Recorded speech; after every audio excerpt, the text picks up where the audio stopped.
everyone, it's great to see you. Welcome to Church Online today. We hope you have a great time in our service today. Here at Trinity Church Golden Grove, we're a Jesus-shaped community, and for us this means that we are shaped by Jesus. Jesus' birth, death and resurrection was a pivotal moment in Christian history and is the foundation of our church and our salvation story. And we're also Jesus-shaped. When you see our church, you see Jesus. In our worship, in our reading and opening and explaining of the scripture, in our singing together and in our kids programs, we are Jesus-shaped. And we're a community. We're a community of people, of believers, and we're a church family. And so I hope you enjoy our service today. And just remember that we are a Jesus-shaped community. Now, if you're joining us for the first time today, or you've been around for a few weeks, or even if you are part of our regular church, I would really like you to fill out a communication card. You can click on the link. It's either below or to the side, depending on what you're watching on, or maybe this side. But there's a link somewhere for our hub, and it's got heaps of information about our programs for our kids, what we've got going on at the moment, and also a communication card so you can let us know that you are joining us today. Nothing scary is going to happen. You'll get an email from us and we'll just let you know a bit more about our church and how you can be connected. So I'm going to hand over to Luke now, who's doing the all ages spot, and I hope you have a great time worshipping Jesus today. Bye.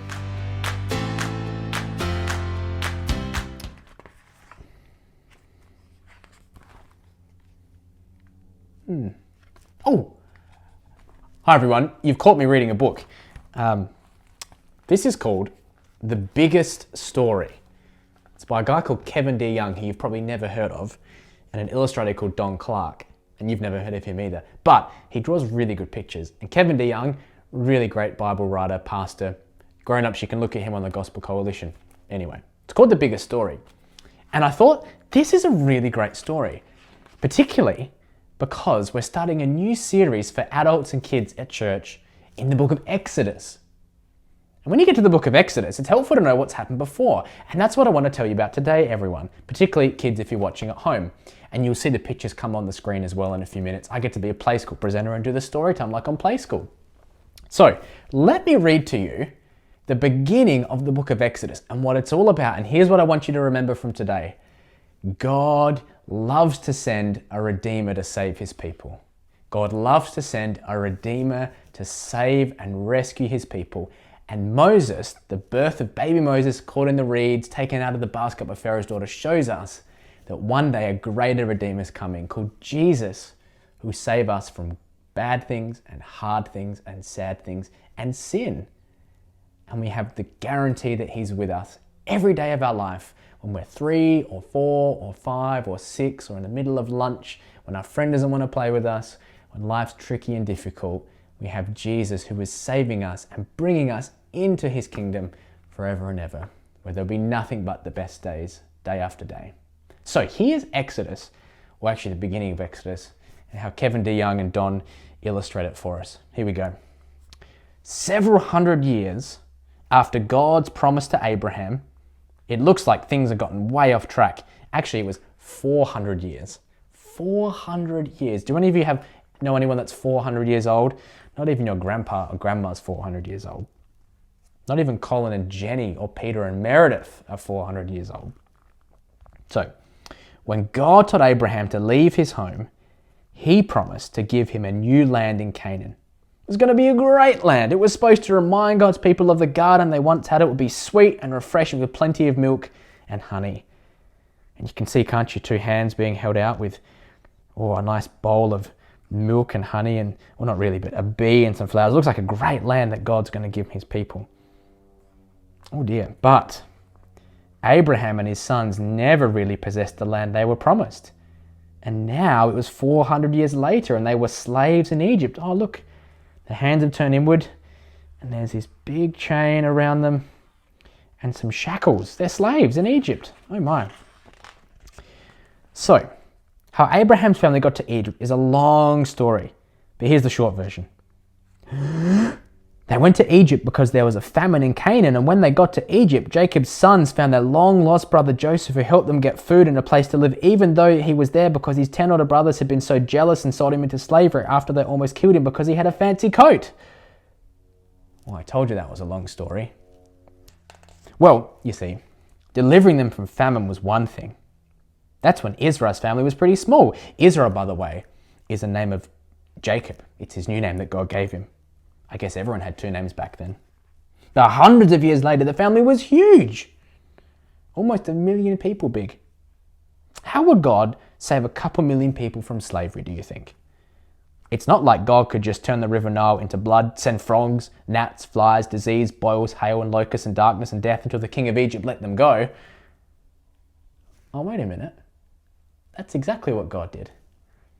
He made the sea turn to dry land so the Israelites could walk through, and he turned the dry land back to sea when the Egyptians tried to cross over. It seemed that no matter what the Israelites did or what everyone else did to them, God always found a way to save his people. And God always finds a way to save his people and has done that. Not just in Moses for a nation, but for all the boys and girls and all the adults and all the mummies and daddies and all the grandma and grandpas and all the teenagers and all the young adults and everyone in the whole world through the birth of Jesus, the great Redeemer from sin and death. And so as we look at the beginning of Exodus, may you know that God sent his one-time forever Redeemer in the person of Jesus. And the Exodus reminds us that God always rescues and saves his people, even when it doesn't look like much is happening. So I'll be back to you in a moment. Kids, enjoy looking through Exodus 1 and 2 this week. And I'll be back to talk to all the grown-ups in a few minutes from Exodus 1 and 2 as we look at hope in unexpected places.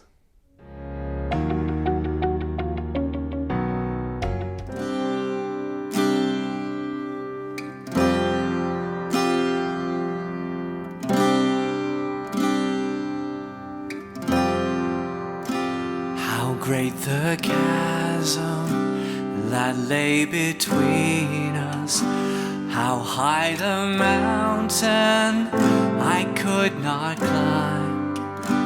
In desperation, I turned to heaven and spoke your name into the night.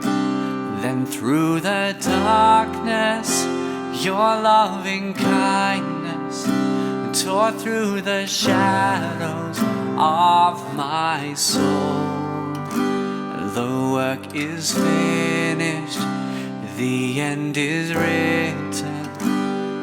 Jesus Christ, my living hope.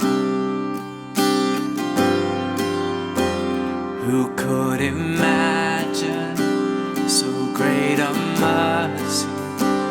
What heart could fathom such boundless grace? The God of ages stepped down from glory to wear my sin and bear my shame. The cross has spoken, I am forgiven. The King of Kings calls me his own. Beautiful Savior, I'm yours forever. Jesus Christ, my living hope. Hallelujah, praise the one who set me free. Hallelujah, death has lost its grip on me. You have broken every chain. There's salvation in your name, Jesus Christ, my living hope.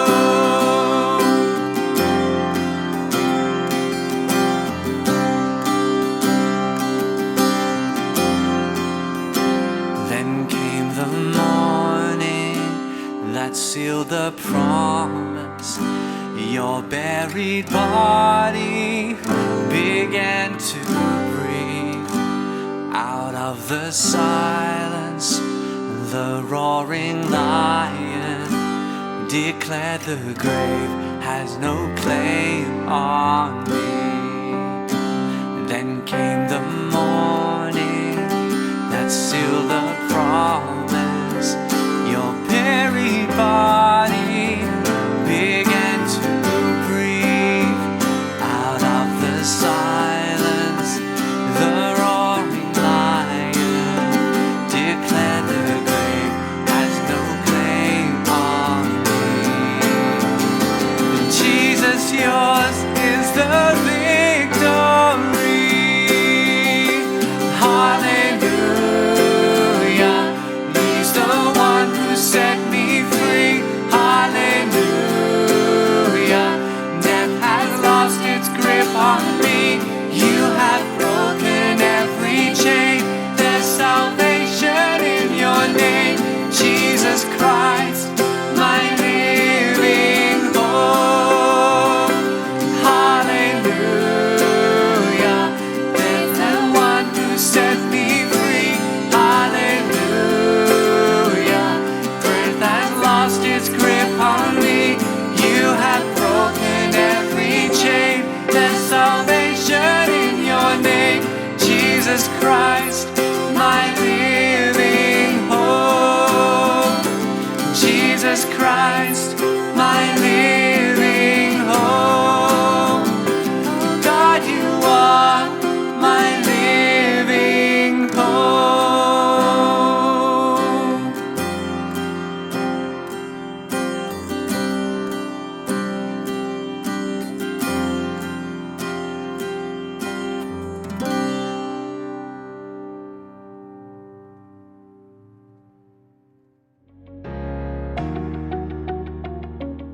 Good morning, ladies and gentlemen, and welcome to Trinity Church Golden Grove.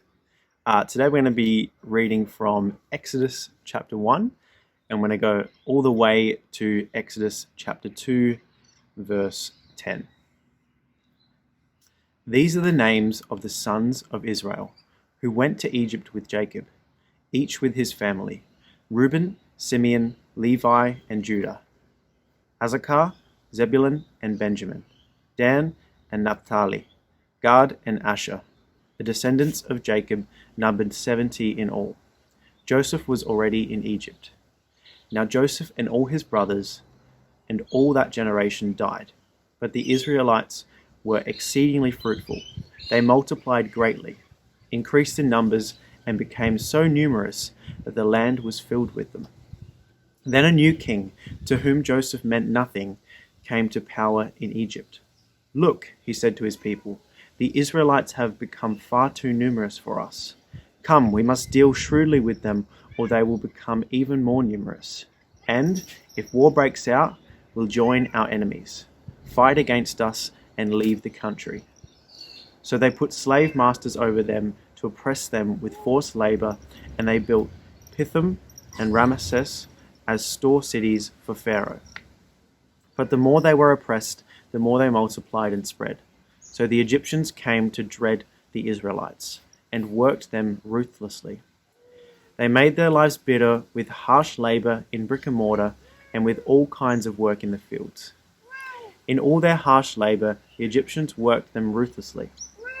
The king of Egypt said to Hebrew midwives, those whose names were Siphrah and Puah, "When you are helping the Hebrew women during childbirth, on the delivery stool, if you see that the baby is a boy, kill him. But if it is a girl, let her live." The midwives, however, feared God and did not do what the king of Egypt had told them to do. They let the boys live. Then the king of Egypt summoned the midwives and asked them, "Why have you done this? Why have you let the boys live?" The midwives answered Pharaoh, "Hebrew women are not like Egyptian women. They are vigorous and give birth before the midwives arrive." So God was kind to the midwives, and the people increased and became even more numerous. And because the midwives feared God, he gave them families of their own. Then Pharaoh gave his order to all his people, "Every Hebrew boy that is born you must throw into the Nile, but let every girl live." Now a man of the tribe of Levi married a Levite woman, and she became pregnant and gave birth to a son. When she saw that he was a fine child, She hid him for 3 months. But when she could hide him no longer, she got a papyrus basket for him and coated it with tar and pitch. Then she placed the child in it and put it among the reeds along the bank of the Nile. His sister stood at a distance to see what would happen to him. Then Pharaoh's daughter went down to the Nile to bathe, and her attendants were walking along the riverbank. She saw the basket among the reeds and sent her female slave to get it. She opened it and saw the baby. He was crying, and she felt sorry for him. "This is one of the Hebrew babies," she said. Then his sister asked Pharaoh's daughter, "Shall I go and get one of the Hebrew women to nurse the baby for you?" "Yes, go," she answered. So the girl went and got the baby's mother. Pharaoh's daughter said to her, "Take this baby and nurse him for me, and I will pay you." So the woman took the baby and nursed him. Then the child grew older. She took him to Pharaoh's daughter, and he became her son. She named him Moses, saying, "I drew him out of the water."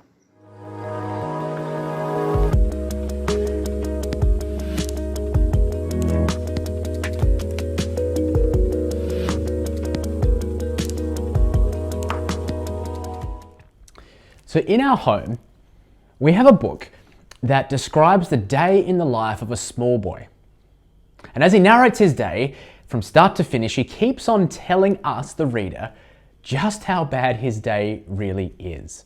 He's about 10, and just listen to some of the tragic, terrible, horrible, no good, very bad moments in his day. For example, he wakes up with chewing gum in his hair. He trips on his skateboard getting out of bed. At breakfast time, he doesn't get a toy in his cereal box, his brothers do. At lunch, his mum forgets to pack the cake in his lunchbox. He finds that in the schoolyard, his friend is no longer his best friend. His teacher does not like the picture of the invisible cat that he drew, and he gets blamed for getting into a fight with his brothers. The shop doesn't have his favourite colour shoes. The dentist finds a cavity in his tooth, and there was lima beans for dinner. Later, he drops a marble down the bath plug and has to wear his least favourite pair of pyjamas to bed. And for 10-year-old Alexander, it really is a terrible, horrible, no good, very bad day indeed. Often when one of our kids is having a grumpy day too, we will read that book, but we put their name in place of Alexander and add in some similar situations that they've had in their day that's made them feel upset. And we talk about how our days are sometimes feel like that, don't they? It feels like nothing goes quite right. And we always try and do this, is to point them to the things that are good, like mum and dad's love for them, and most importantly, the unchanging, never failing character of our God and who he is in Jesus Christ. Now, I'm sure each of us could have a book written about our very worst days, or weeks, or months, or years, or decades. And I'm sure each of us too could describe a painful event in vivid colour of something that's happened to us. And if we all wrote a book about that, we would find that each of us, while we have different moments and experiences in suffering, all of us share a common experience of pain through it all, and the longing for hope and for mercy. As I think about the times in my life when I've had a terrible, horrible, no good, very bad day, particularly when I'm confused about what's next, I'll often say something like, "God, what are you doing? I can't see the point. I can't understand what's going on. Would you help remind me that you're in control and what I should be doing at this moment, Lord?" Because I need reminding too that God's at work in my life, really, truly at work in my life, even in my terrible, horrible, no good, very bad days. And he's working for his glory and my good. Maybe you've had a similar experience. I'm probably sure you have. But as difficult as it can be, it's often when things seem most perilous that God works most powerfully. And in fact, this is what we see in the beginning of the book of Exodus, chapters 1 and chapter 2. When it seems like God is not making good on his promise to deliver you, we know that from this story today, God is not giving up. God is faithful to his covenant people. He will take care of the rescuing. And then what we need to know today, what I need to know today, is that God's got it. God's going to take care of it, even in my terrible, horrible days. So let's look at Exodus 1 and 2 and what life was like for the Israelites, God's people, the Hebrew nation, in Exodus 1. We'll explore the passage in 3 sections today: how we got here, verses 1 to 7, a nation in pain, verses 8 to 22, and then in 2, 1 to 10, we'll meet a rescuer who finally arrives to redeem and deliver God's people. You can follow along in your outline in the notes section as well. Please do that. So firstly, how we got here. Well, the first thing to note is that the book begins in verse 1:1 by saying, "And these are the names." Now, we don't translate that conjunction at the beginning of our English Bibles, but it's there in the Hebrew, and these are the names. Meaning, this is the key, meaning we're ready to read Exodus as a continuation of the Genesis story, what's gone before. We're reminded of this as well by way of a brief genealogy in verses 1 to 6. We learn how the descendants of Abraham and his kids and their kids, 70 in total, arrived in Egypt under Joseph's protection. And then in 1 verse 7, we have a beautiful verse that reminds us of some of the key markers in the Old Testament. Not only is this verse in verse 7 reminiscent of creation language, be fruitful and multiply, but God's promise to Abraham in Genesis 12 is very much alive and kicking here. Look what it says. It says, the Israelites were exceedingly fruitful, creation. They multiplied greatly, increased in number, and became so numerous that the land was filled with them. You see, God's people are fulfilling the creation mandate and God's covenantal promise to Abraham in becoming a great nation. Land, offspring, blessing, lob.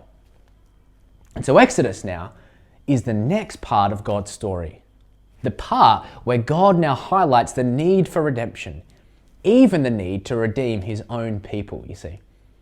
And in fact, redemption is one of the 3 big themes, the big pillars in the book of Exodus. Redemption is seen primarily chapters 1 to 18.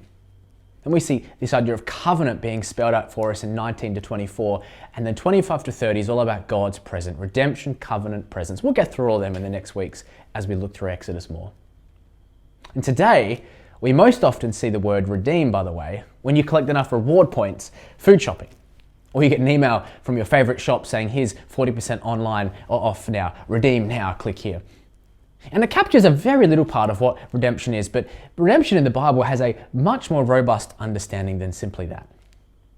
Ask any Hebrew after they left Egypt, have you been redeemed? And they probably wouldn't have thought about their groceries. And they probably wouldn't even have given you a personal testimony like a Christian might do today. Instead, they would tell you the national epic, their redemption in the Exodus event, God dominating Egypt, parting the waters, being set free to become a follower of him. And that's what I'm sure that person will go on to say. They were slaves in Egypt, but then in redemption, they became the people of God. And that reveals a very important idea of how we should understand redemption as well. Here's the thing. We're always redeemed for a relationship with the Redeemer. We're always redeemed for a relationship with the Redeemer. You see, God didn't free his people from oppression and then wave farewell as they crossed the Red Sea, leaving them to define the journey in life for themselves. No, they need redeeming because they were slaves to the wrong master. All that God does in Exodus is to transfer them into his service, defining them by redemption, by his redemption, not the slavery to their past, you see. And so without chapters 1 and 2 of Exodus, it would be more like, or the Exodus event, I should say, would be more like a lazy stroll after tea and biscuits. Wouldn't set up Yahweh as the all-powerful God of the Israelite people, in whom all the other nations hear of and are afraid. They fall down into this awesome God of the Hebrew nation. It wouldn't show God's own people that he's the one to do the rescuing, not them. And it wouldn't foreshadow, most importantly, the greater rescue from Satan's sin and death into God's eternal presence that God is anticipating in this very event. And so with that background very fresh in our minds, the question is, well, if it's all about redemption, what do they need redeeming from? It all sounds so good in verse 7. Fruitful, multiplying, what do we make of that? Well, let's look at verse 19 and 22 and find out. We're going to see and meet now a nation in pain. A nation in pain. You know, the thing that all suffering has in common is that it hurts. It's our shared experience, like I said before, even if my suffering and your suffering is very different. And keep that in mind as we explore this chapter. Their suffering may be very different from what you have experienced, but it hurts. And so as the nation's growing, they're being fruitful, they're multiplying, a new king arises. And Joseph's legacy as the prime minister of Egypt and a faithful Hebrew man at the same time means absolutely nothing in verse 8 to this new Pharaoh. Pharaoh does not care for his legacy or his people. Now, at this point in the Bible, Pharaoh is the most vicious, vile, racist person we have met so far. He is cruel and he's oppressive. And look at how he talks about the Hebrew people in verse 9. He says, the Israelites have become far too numerous for us. Verse 10, come, we must deal shrewdly with them. Or they will become more numerous, and if war breaks out, we'll join our enemies and fight against us and leave our country.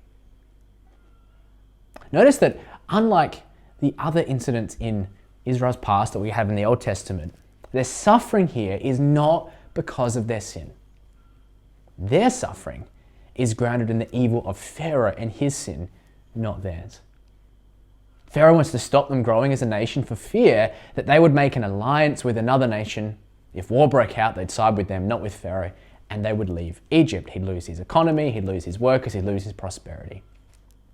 Then in verse 11 to 22 from that, we have this epic, horrific description, in fact, of just how unrestrained Pharaoh's cruelty is to these people. We see it in 4 ways.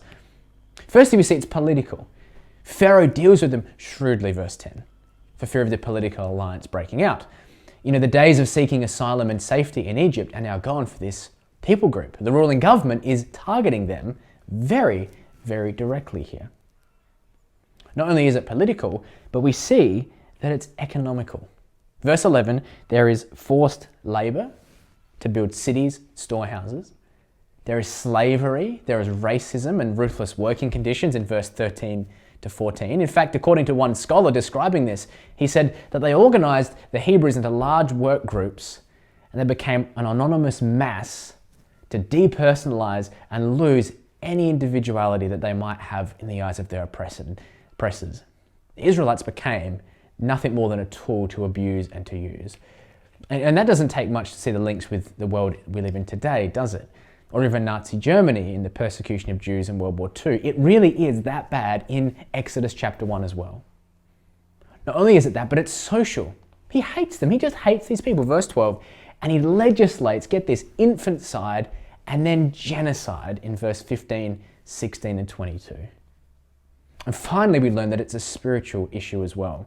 To be a slave in Egypt is to be unable to be the people of God. See, they need to be set free from an oppressive ruler, brought under the loving rule and care of God, their fathers, the God of their fathers. And that's something Moses talks about in chapter 5 when we get there. But you see, in verse 12, the more they were oppressed, in fact, the more they multiplied and spread. There's a Hebrew pun at work here. Pharaoh says, lest they multiply, I'll do this. And God says, actually, Pharaoh, the more they shall multiply. God's providential hand has not let go of his people. So, Pharaoh decides to step in a bit more, has a little chat with what would have been probably the head midwives in verse 15 and 16, and he says, you shall kill all the male children when they're born. And that's horrific. Each woman is to have a state-sanctioned full-term abortion, even if you don't want one. However, there's a but here. Look at verse 17. The midwives, however, feared God, did not do what the king of Egypt had told them to do. They let the boys live. First thing to note in that is that this explanation actually sets up for how Moses' mum in chapter 2, is able to give birth to a boy. The midwives don't follow Pharaoh's orders. What that means is the only way for Moses to die as a newborn, as we learn in verse 22, is for an Egyptian to find him and throw him into the Nile. Secondly, fearing God in Scripture is frequently associated with moral and ethical behavior. That's why it's mentioned here. You see, the question is, if there's no God, no God to guarantee, what is morally good, morally evil, how can we know what good actually is? At best, all we could say, I think, is that evolution has taught us that things are more efficient for our species if we cooperate and are nice. That really doesn't satisfy, does it? I mean, after all, evolution has taught us that most other animals kill off the others in rivalry. And even from within their own species, they do that too. So where do you get your moral code from? If you don't believe in God, why do you feel outraged at Pharaoh's command here? After all, isn't he right in that it's more efficient to kill off all the nation that's threatening his own people group? I mean, isn't that what evolution does? Or what if morality and honesty originate from God? It's not something we can create. What if there's something more to than simply picking and choosing what we think's right? You see, to fear God is to actually act consistent with who God is, lest you dishonor God. Because God's character is the foundation for moral ethics and reasoning and hope for his people. And it's still that way, in fact, today. Which is why, for those that don't believe or follow Jesus, his views on life or relationships, his priorities, money, work, rest, beauty, they're topsy-turvy ideas to those who don't follow Jesus. They even solicit anger from some parts of society. You see, the Christian tries to live consistent with the design and pattern and grace of God. And unless you know the God of all grace and love and forgiveness, his character, the fear of dishonoring him and his holiness, it can't define who you are and why you would live or follow his way, you see. An illustration may help here. I was afraid when Charlotte, my first child, was born. Why was I afraid? Or simply put, I had in my arms someone so precious and valuable. I didn't want to break her. I didn't want to do something wrong because she was so fragile, small, and beautiful. I held her with awe and with fear, dancing in my heart and mind at the same time. Or another example, if you've not had kids, or that might be more relevant to you, maybe you get a new phone and you open it up and realize it's made in completely out of glass, front and back, and you think, golly, I better not drop this until I get a cover. You spend the rest of your day in fear that it might slip or fall or you'd scratch it and thus break this very expensive new device. Now, they're not perfect examples by any means, but they illustrate the fear of not wanting to dishonor or destroy something. And this fear, times 10,000 applied to a holy God, that's the kind of fear that we should have as a Christian, as a follower of Jesus today. And that forms part of our motivation for obeying God in ethically dicey situations like the midwives find themselves in, you see? I labour that point a little bit so that you would see, you would understand their position and the decision they made, and understand just how precarious and dangerous Egypt was for the Hebrew people at this time. It was not an easy way, an easy life by any means. And that comes true in the next point in verse 22. At the high point of the drama here, Pharaoh commands his own people to throw all the newborns into the Nile. The river Nile was the main river running through Egypt, and it was looked upon the Egyptians as a god providing life for all of Egypt. And it was life-giving to them, and now it's to become a place of death for God's people, you see. And that is the background: enslavement, exploitation, mass murder, state-sanctioned genocide to Exodus 1. And then in chapter 2, verse 1 to 10, we now meet God's rescuer, God's redeemer. And it comes about in the most unexpected of ways, through the birth of a baby boy. Did you get that? A rescuer arrives. So after all the baby boys are marked for death, through our baby boy, God will redeem his people. And right away, there's something special about this baby that strikes his parents. Look at verse 2. When his mother saw him, he was a fine child, so she hid him for 3 months. Now that's so strange. I mean, what mother does not think that newborn baby boy is a fine, good-looking child? Why does it seem that Moses' good looks save him? Some rabbis have thought throughout history that Moses was born circumcised. That's why he was looked upon as a little bit different. But I think the answer is actually more in line with what we've seen in the account so far of Exodus. The creation theme has been running from Exodus 1:1 all the way to here. And seeing this child as fine or even good is an acceptable way of understanding it. This is the same language God used when he created the world. And so we have a hint here at something new God is doing in Moses, you see. Not only that, ever since Genesis 3, people have been waiting and anticipating the birth of a child who will crush the head of the snake, who will defeat sin and bring people back into God's presence. And we have glimpses of that, haven't we? Here and there, Lamech, for example, Genesis 5 says, maybe Noah, my son, will bring people back to God. Sadly, though, each time we see that the rescuer, in fact, needs rescuing himself. And so we meet this baby boy with the hope that he might be the one to finally put right what went wrong in the Garden of Eden, to redeem God's people back to God and rescue them from Egypt at the same time. And as the story goes on, Moses' mum could not hide him for too much longer, so she gives him up to the river Nile. There simply was not a way out of this any longer, and with tears in her eyes, she placed Moses in a basket left to die. It's horrific. It's sad. And then we have a side note in 2:4 of Moses' sister, Miriam, in fact. We learn her name is that a bit later. Big sister, they're standing there watching. Then the drama gets heightened. Pharaoh's daughter, heads down the Nile to take a bath. And this is tense. I mean, after all, in 122, all the people are now freed and allowed to, in fact, kill Hebrew babies by throwing them in the Nile. And then Pharaoh's daughter hears the sound of a Hebrew baby floating on the Nile crying. What on earth will she do? Well, thankfully, she's a lot more compassionate and merciful than her father, as 2 verse 6 says.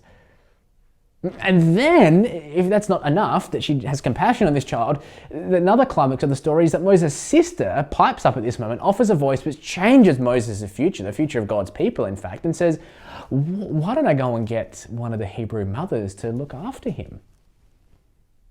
And then in a moment filled with joy and irony, listen, Moses' mum is now paid to look after her own child in the middle of a time when all mothers could not have baby boys.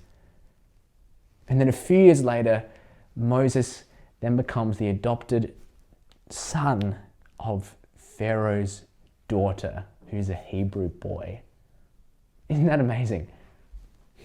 So what then do we say about God's providence here in this terrible, horrible, no good, very bad 400 years? Let's summarize, if we can, 3 things I think we can see.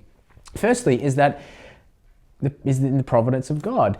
Can you see that it looked like the whole time Pharaoh was in control, but he never had the last word. The chain of providence always kept God one step ahead of the evil against his people, even when there was no happy ending at that moment, like when Moses' mum put Moses in the basket in the river. Not to mention this, that in the crisis moments, the people with insight are who? Who are the people that are drawn out as the people that know what to do or fear God? They're the women. The midwives, Moses' mum, Moses' sister, Pharaoh's daughter, thwarting her father's evil plans. And this is exactly the pattern, is exactly the modus of operandi of how God likes to work, is it not? All the irony, all the people, all the ways that it happens, God is paying attention to it all. And women, may I just say that you are certainly never undervalued in God's economy or God's kingdom, and this is evidence of that. Please be encouraged by this, that even in the gut-wrenching, painful moments of motherhood, of life as a woman, that God is paying attention to you. God is paying attention to my life as well. After all, Jesus himself says in Matthew 10:30, many years later, even the very hairs on your head are all numbered. And yes, it takes great faith to trust in God when difficulties and pain surrounds us. But when it seems like God is not making good in his promise to deliver you, we know that from this story, God is not giving up.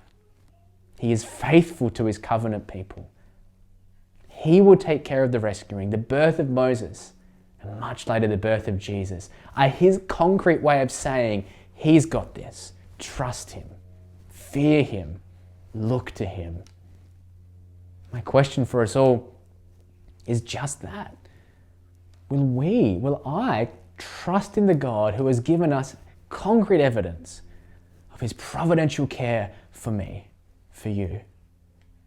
Will you look to the God who is fulfilling his covenant with you and in you as you go into your week, knowing that in all the moments of your life, he is there at work in all things for his glory. And may you take a step back and reflect on your life and say, wow, God's hand in this I can see.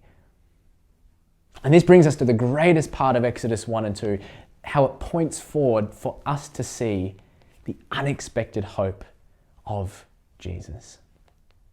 Many years later, God's people were again being oppressed by a foreign nation. They too had been waiting 400 years for God to speak, to act, to break into history. And, like God did with Moses, another baby was soon on the scene. In a very matter-of-fact, humble kind of way as well.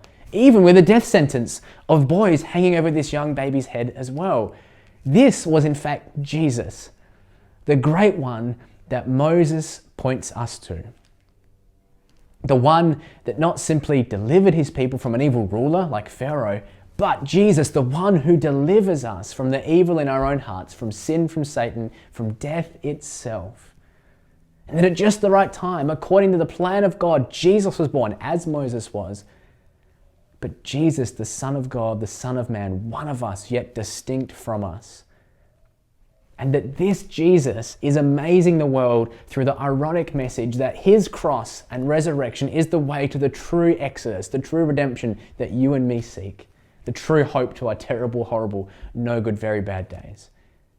Because the Bible's ultimate goal, God's ultimate plan of redemption, his drama that's unfolding page after page, is not simply people dwelling equally with one another. The goal that God has is God dwelling with man. And that's the equalizing factor for all people to get along with one another. That breaks the barrier. You see, in the most unlikely event, God raised up his deliverer onto a cross, dying your death to rescue you from the curse and evil of sin and to never leave or forsake us in our suffering, promising us his comfort. I do wonder, is that where your hope rests today? And all of that leads us to wrap this up in one final thought, and I've called that fearing the true King. As you and me get on with living for God here and now, you should have a healthy fear of God too, like the midwives. As you trust, and as I trust, the providential hand of God and hope in his presence with us. Over in Philippians 2, 12 to 13, the Apostle Paul knows just what a healthy fear of God does to us. He says this, he says, work out your own salvation with fear and trembling, for it is God who works in you, both to will and to act in order to fulfill his good purpose. As we work out what the results of our salvation, our greater redemption in Jesus looks like in each situation, that's what work out means. We must keep the appropriate attitude towards God, our great rescuer. It means having an air of humility, obedience to God, being more concerned with his character than my reputation or your reputation, more fearful of God's holiness than anyone's opinion of me or what it might mean to choose him in this morally dicey situation at the office that I'm confronted with. And for me, in my own life, as I think about some of the fears I have, I'm afraid about it as we return to church. What is that going to look like? Will people come? Will people from the community still come to a church post-COVID? Will you there, sitting on your couch now, come to church with us and gather as the people of God, not just through a screen? The potential of a second wave of COVID and being locked down again, as we're seeing in Victoria, very real. I mean, how on earth are we going to get out of this as a nation? Where's God leading me in my own life? And I can't help, after reading this passage this week, thinking that perhaps my fears are better directed to the right and proper object and not on my circumstances. I don't know about you, but these two chapters from Exodus have been a wonderful reminder to me of where the true authority over my life rests. It's in the living, covenantal God who is faithful to his promises. And while I can't see the what, no more than the midwives could, or Moses' mum, or Moses' sister, I can once again continue to fear the God who is faithful to his side of the covenant and who gives me a new grace and his spirit to hold us up as well. And so as we've seen today, the way forward for us when we're having a terrible, horrible, no good, very bad season in life is the reminder that God has already taken care of the rescuing in Jesus. That our response to God's grace in him is a healthy, God-fearing one of trust and of looking to Him. And so may each of us do that as we go into our week. Trust the providential hand of God, fear Him healthily, and look to Him and to His Redeemer, Jesus Christ.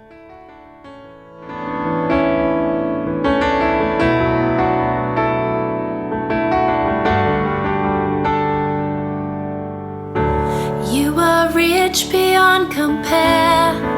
The heavens were your throne, with angels singing glory to you. Yet you gave it all for us. You took the lonely cross. You came to bring the poor back to you. Oh, this love has a grip on my soul. It's the beat of my heart. We give our lives away. We give it all to you.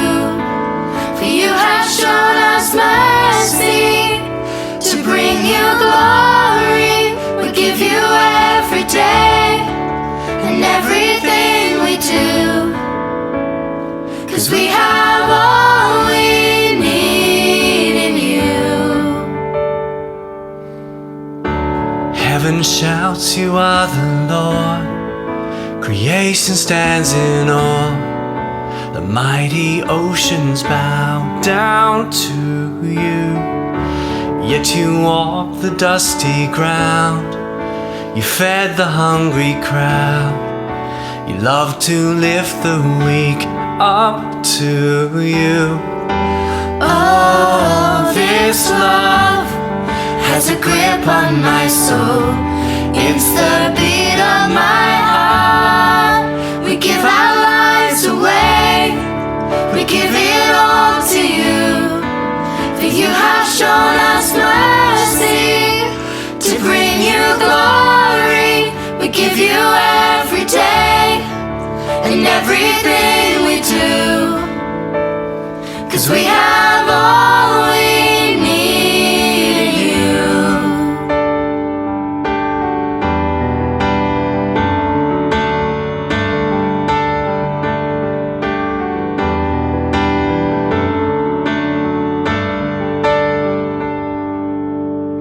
This kindness lives in me.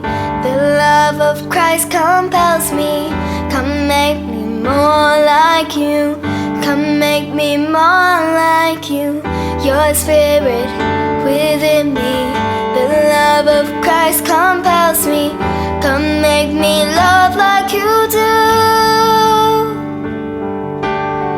This kindness lives in me.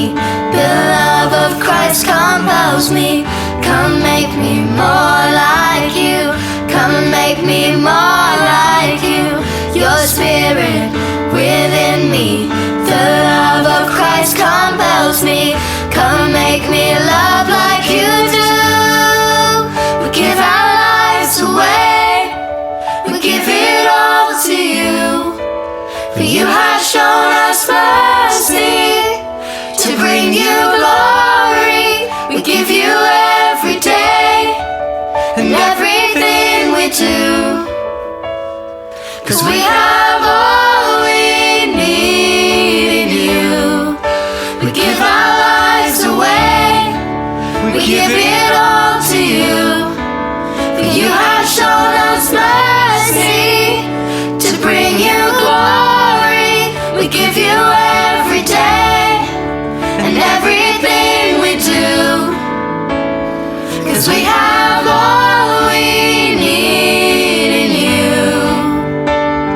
'Cause we have all we need in you.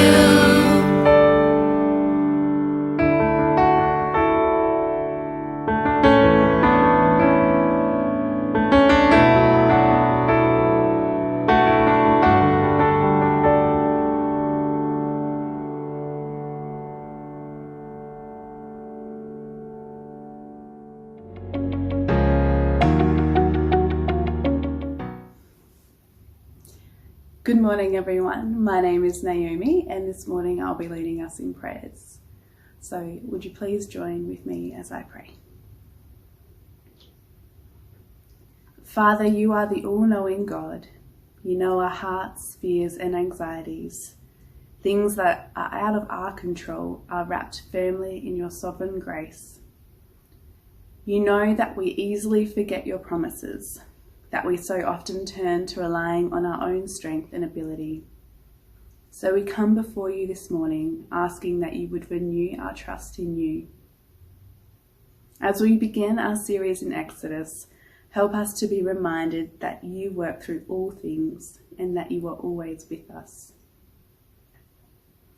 Lord, we pray for Victoria as they enter another 6 weeks of lockdown for Melbourne and surrounding areas this week. Father, our hearts go out to them.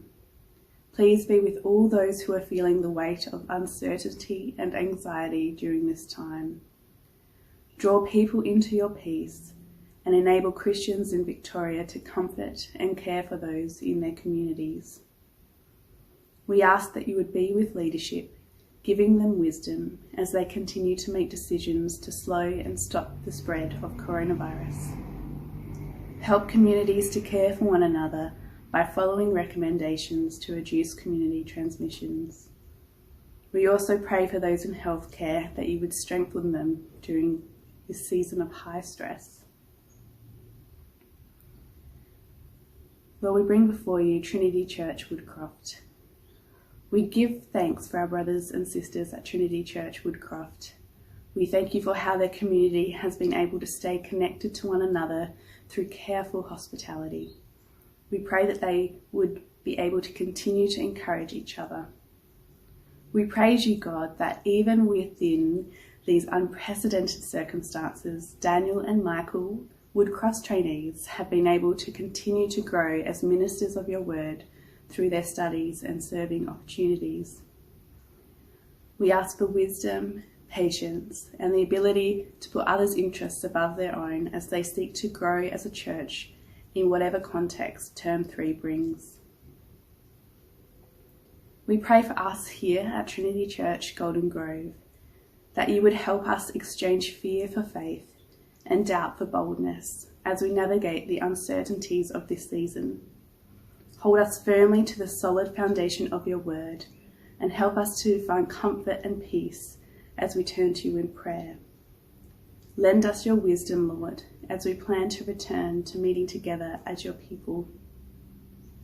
And we'll close prayers this morning with the doxology from Jude, verses 24 to 25. Now unto him who is able to keep you from falling and to present you as faultless before the presence of his glory with exceeding joy. To the only wise God, our Saviour, be glory and majesty, dominion and power, now and forevermore. Amen. Thank you so much for joining us at Church Online this week. I pray as you hear this message and listen to the words of the Bible read, that you would take them into your week this week. Please connect with us with our communication card on our hub. It'd be great to hear from you so that we can know how to connect you in with our church. And we would love to hear from you and to hear any questions you might have for Luke, or any prayer points that you might have in this time. And so I just pray that you would have a fantastic week, and we'll see you here next week again. Bye.